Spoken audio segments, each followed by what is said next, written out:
Combien je te dois déjà? Tu me donnes 12. 12. Hop, bah t'es bon. Merci. Et moi je te dois combien déjà? 28. 28. J'avais plus beaucoup. Merci. Comme tous les jeunes de notre époque, on a des soucis pour gérer notre argent. On fait des dépenses, on sait pas trop où tout ça part. Résultat, à la fin du mois, on sait plus trop combien on a. On n'est qu'à utiliser un outil qui nous permettrait de gérer notre argent. Une banque par exemple. Mais le problème d'une banque, c'est qu'on est binaire, on peut pas utiliser de banque. On n'est qu'à en créer une.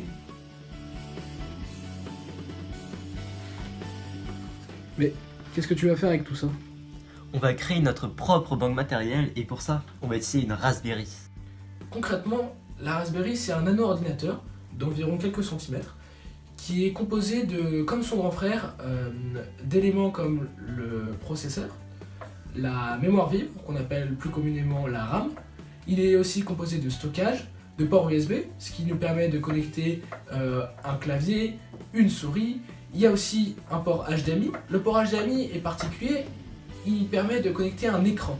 Donc ça veut dire que votre ordinateur va pouvoir avoir un écran sur lequel vous allez pouvoir voir un tas de programmes. Très peu coûteux, il permet de relier la programmation pure et dure à l'électronique grâce à ses nombreux ports qui permettent de communiquer avec les composants électroniques.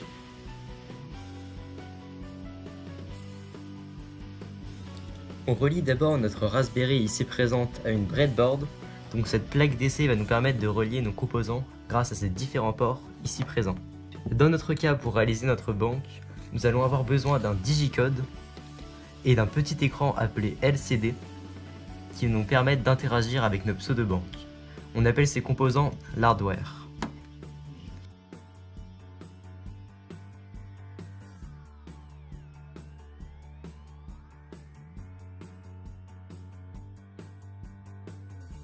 Mais donc comment tout cela fonctionne?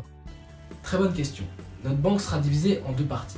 La première sera la gestion des données. Elles seront stockées dans un fichier appelé base de données. On va s'occuper de notre base de données. On va enregistrer un compte bancaire. Ce compte bancaire aura pour identifier A0, B0. On va maintenant lui attribuer de l'argent. On va lui mettre 220 $ sur son compte. On va lui donner son RIB. Alors son RIB, qu'est-ce qu'on pourra mettre? A, B, A, B. Ce sera son RIB. Maintenant, pour l'exemple, on va créer un deuxième compte. Ce compte sera le compte ABA. Ce compte ABA aura une certaine somme d'argent. Et on va lui donner un RIB aussi, pour pouvoir faire un transfert d'argent entre le premier compte et le second compte. Voilà, maintenant c'est fait. La deuxième partie est consacrée au système qui va gérer la relation entre la partie client, donc l'utilisateur avec la partie hardware, et la base de données. Pour cela, nous utiliserons le langage nommé Python.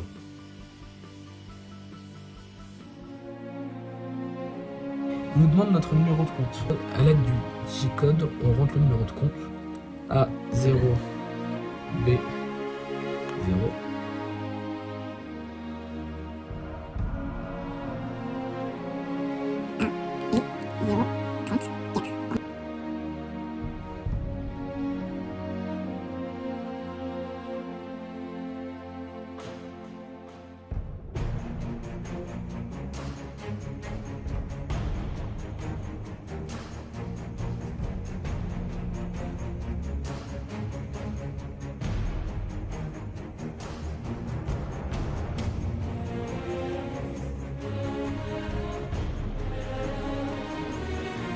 Donc, je vais lui transférer la somme de 0.